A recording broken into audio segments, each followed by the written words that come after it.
오늘 함께 읽으실 하나님의 말씀은 시편 110편입니다. 시편 110편 말씀 공동체 성경 읽기 영상으로 함께 보시겠습니다.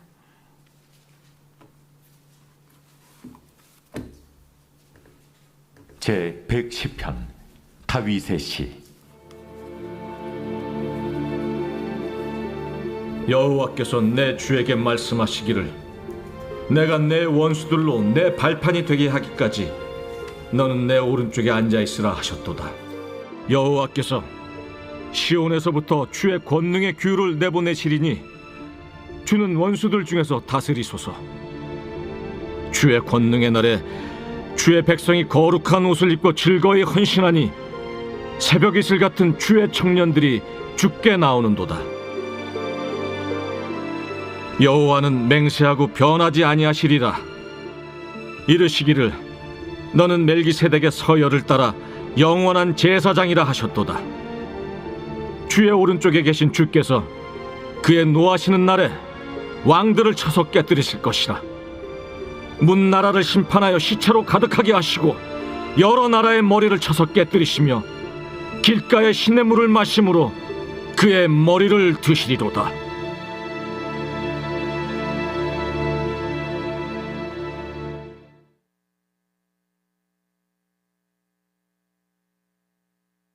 큐티책 본문을 따라가면서 말씀을 나누고 있습니다. 지난주까지는 나훔서 말씀을 묵상하였는데요. 이번 주부터 다음 주 수요일까지는 시편을 묵상하고 그 다음부터 7월 마지막까지는 에스겔서 말씀을 이어서 묵상합니다. 오늘 시편 110편 말씀 함께 읽었습니다. 다윗이 기록한 메시아 예언시입니다. 다윗이 하나님의 말씀을 받아서 메시아 그리스도에 대한 예언을 하는데요.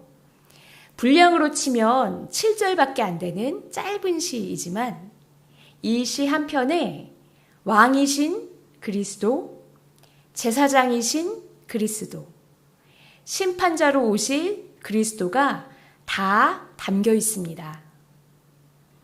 그래서 신약에서 가장 많이 인용되는 시편이기도 합니다. 오늘은 메시아의 세 가지 역할 중에서 왕이신 그리스도, 우리에게 승리를 주시는 그리스도를 함께 집중적으로 묵상하면서 우리에게 주시는 은혜를 함께 나누고자 합니다. 오늘 본문을 통해서 우리에게 다시금 알려주시는 사실이 있습니다. 바로 그리스도 예수님은 사탄 마귀의 권세에 대하여서 완전한 승리를 거두셨다는 사실입니다. 그래서 우리는 아무 공로도 없이 예수님을 믿는 믿음 하나로 덩달아 주님의 승리에 참여할 수 있습니다. 먼저 다 같이 1절 말씀 함께 보시면서 읽어주시면 감사하겠습니다. 1절입니다. 여호와께서 내 주에게 말씀하시기를 내가 내 원수들로 내 발판이 되게 하기까지 너는 내 오른쪽에 앉아있으라 하셨도다. 아멘. 여호와께서 내 주에게 말씀하시기를, 이 말을 하는 사람 바로 다윗입니다. 그러면 다윗이 내 주라고 부르는 분은 누구일까요? 이스라엘 사람들은 보통 주라는 호칭을 하나님께 대하여 쓰기도 하고 왕에게 쓰기도 하고 또 주인이나 윗사람에게 쓰기도 했습니다. 그런데 이 시의 화자, 지금 이 이야기를 하고 있는 사람 다윗이 왕입니다. 그럼 왕인 다윗이 내 주라고 부를 윗사람이나 다른 왕은 없습니다. 즉 다윗이 주라고 부를 대상은 하나님밖에 없습니다. 그런데 1절 말씀에 보시면 여호와께서 내 주에게 말씀하시기를 이라고 돼 있죠. 그러니까 여기 나오는 내 주는 여호와 하나님이 아닌 것입니다. 하나님과는 다르면서 다윗보다 더 높으신 존재, 누구실까요? 바로 메시아 그리스도이신 예수님이십니다. 실제로 예수님께서도 마태복음 22장 44절에서 시편의 이 구절을 인용하여서 바리새인들에게 가르치셨습니다. 44절 말씀이 바로 1절 말씀을 인용하신 그대로인데요. 주께서 내 주께 이르시되 내가 내 원수를 내 발 아래에 둘 때까지 내 우편에 앉아있으라 하셨도다 하였느냐 하고 시편의 말씀을 인용하여 물으시고요. 45절 말씀에 다윗이 그리스도를 주라 칭하였은즉 어찌 그의 자손이 되겠느냐 하시니 라고 하셨습니다. 즉 다윗도 시편에서 그리스도를 주님이라 칭하였는데 너희는 왜 그리스도를 다윗의 후손이라고 하느냐? 다윗의 주님이신 그리스도가 다윗의 후손, 자손이 될 수 있겠느냐? 하고 바리새인들의 잘못된 생각을 고쳐주셨습니다. 그리스도는 인간의 혈통과 세대를 초월하는 신적인 존재, 바로 하나님의 아들이심을 오늘의 시편을 인용하여 가르쳐 주신 것입니다. 다시 그러면 시편의 1절 말씀에 다시 돌아와서 내 주에 그리스도를 대입하여서 다시 한번 제가 읽어보겠습니다. 여호와께서 예수 그리스도에게 말씀하시기를 내가 내 원수들로 내 발판이 되게 하기까지 너는 내 오른쪽에 앉아있으라. 여기서 알 수 있는 것이 있습니다. 바로 예수님께는 예수님의 원수가 있다는 것입니다. 예수님의 원수로 지칭되는 존재들, 어떤 존재일까요? 바로 예수님의 구원 사역을 방해하는 사단 마귀를 뜻합니다. 사탄 마귀는 예수님이 이 세상에 오신 이유를 알았습니다. 어떻게 해서든지 구원을 막으려고 예수님이 탄생하시던 그 순간부터 모든 방법을 동원하여 방해하려고 했습니다. 예수님이 40일 광야에서 금식하실 때는 직접 나타나 유혹하며 막으려고도 했고, 또 예수님이 십자가에 달려 돌아가실 때는 대제사장과 서기관들을 통하여서 지금 십자가에서 내려오면 하나님의 아들임을 믿겠다 말하면서 이 십자가의 사명을 완수하지 못하도록 끝까지 끈질기게 방해하기도 하였습니다. 그런데 이러한 끈질긴 마귀의 최후에 대해서 하나님께서 이미 다윗을 통해 예언하신 바가 있었습니다. 내가 내 원수를 내 발판이 되게 하기까지 너는 내 오른쪽에 앉아있으라. 네, 이 말씀은 바로 세번역 성경 말씀인데요. 사단 마귀 권세들은 예수님을 짓밟으려고 하지만 하나님께서는 오히려 그들을 예수님의 발판으로 삼으셨다. 발 아래 두셨다 하는 것입니다. 이 말씀을 읽으면서 이스라엘 사람들 머릿속에 생각나는 장면이 있습니다. 바로 고대 근동 세계에서 전쟁이 끝난 후에 승리한 왕이 패전국의 왕의 목을 발로 밟는 장면입니다. 이 승리한 나라의 왕은 자기 나라 백성들과 군대들이 보는 가운데, 그리고 패전국의 백성들이 지켜보는 가운데 이 상대방 왕의 목을 발로 밟으면서 자기의 승리와 강함을 확실하게 드러냈습니다. 그런데 이와 비슷하게 마귀를 예수님의 발 아래 두셨다. 예수님이 그 마귀의 목을 밟으신다. 무엇을 뜻하겠습니까? 그만큼 마귀에 대한 예수님의 승리는 확실하고 절대적이라는 것입니다. 인류 역사상 영토를 아주 많이 정복한 대왕들도 죽음의 권세만은 정복하지 못했습니다.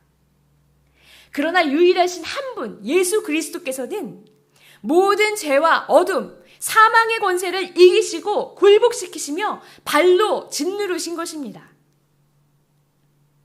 우리는 이러한 예수님을 왕으로 모시고 살아가는 백성들입니다. 그래서 더 놀라운 것이 있으니 바로 왕이신 예수님이 승리하셨기에 그분의 다스리심을 받는 우리도 승리한다는 것입니다. 바로 3절 말씀에 우리 그 부분이 잘 나타나 있습니다. 우리 3절 말씀 한 번 더 같이 읽어주시면 감사하겠습니다. 주의 권능의 날에 주의 백성이 거룩한 옷을 입고 즐거이 헌신하니 새벽 이슬 같은 주의 청년들이 주께 나오는 도다. 아멘. 주의 권능의 날, 어떤 날일까요? 같은 구절을 세번역 성경으로 보시면 이렇게 풀이되어 있습니다. 임금님께서 거룩한 산에서 군대를 이끌고 전쟁터로 나가시는 날에 임금님의 백성이 즐거이 헌신하고, 왕이신 예수님께서 군대를 이끌고 전쟁터로 나가실 때 백성들이 즐거이 헌신한다 했습니다. 여러분, 어떻게 왕이 전쟁터로 나가는데 백성들이 즐겁게 헌신할 수 있을까요? 전쟁이 일어나면 가장 큰 피해를 입는 자들은 바로 약자들입니다. 여자와 아이들이 전쟁이 일어나면 가장 큰 피해를 당하고, 전쟁터에서는 지휘관보다는 직접 적군들을 맞닥뜨리는 일반 병사들의 피해가 더 큽니다. 그런데 이러한 전쟁이 시작해서 왕이신 그리스도께서 군대를 이끌고 출전하시는데 백성들이 즐거이 헌신한다. 이 부분을 영어 성경으로 보시면 자발적으로 기꺼이 나아간다 라고 되어 있습니다. 어떻게 기꺼이 자발적으로 즐겁게 전쟁터로 나갈 수 있을까요? 그만큼 승리가 확실하기 때문에, 아직 싸우기 전이지만 이미 이긴 싸움이기 때문에, 이미 큰 승리가 결정되어 있기 때문에, 하나님이 그렇게 정하셨기 때문에 백성들도 왕을 따라 나가는 그 전쟁터 즐거운 마음으로 기꺼이 헌신하며 나아갈 수 있다는 것입니다. 또 3절 후반부 말씀해 보시면 아침동이 틀 때 새벽 이슬이 맺히듯이 젊은이들이 임금님께로 모여들 것입니다 하고 선포하였습니다. 새벽 이슬, 농작물의 성장에 없어서는 안 될 중요한 것인데 매일 동이 틀 때마다 맺히는 것이고요. 또 많이 맺힙니다. 특히 팔레스틴 지역에서는 새벽 이슬이 모여서 샘을 이루어 흘러갈 만큼 아주 많이 맺힙니다. 또 여기서 젊은이라고 돼 있는데요. 젊은이는 꼭 나이가 어린 청년만을 의미하는 것이 아니라 마치 청년처럼 영적인 활력이 넘치는 성도를 뜻하는 것입니다. 종합하여서 새벽 이슬이 날마다 맺히고 많이 맺히는 것처럼 믿음의 활력이 청년과도 같은 성도들이 승리의 확신 가운데서 날마다 많이 예수님께로 나아오게 된다는 것입니다. 이것이 바로 메시아 예수님께서 우리에게 주시는 은혜인 줄로 믿습니다. 지금도 눈에 보이지 않지만 영적인 전쟁이 일어나고 있습니다. 우리를 거꾸러뜨리려고, 우리를 낙심하게 하려고, 우리를 두려워하게 하려고, 우리를 포기하게 하려고 자꾸 싸움을 걸어오며 교묘히 유혹하는 원수 마귀가 있습니다. 그래서 우리를 향한 구원의 역사가 성사되지 못하도록, 우리를 통한 회복의 역사를 막으려는 그런 영적인 치열한 전쟁이 날마다 일어납니다. 그러나 오늘 시편의 말씀을 통하여서 우리가 기억하며 붙들 수 있는 것이 있습니다. 바로 우리 예수님께서는 그 마귀의 세력을 이미 그 발 아래 두셨다는 것입니다. 이미 원수를 발 아래 두시며 완전한 승리를 거두신 주님, 그리고 그 주님의 다스리심을 받는 우리도 그 완전한 승리를 같이 누리게 해주신다는 사실입니다.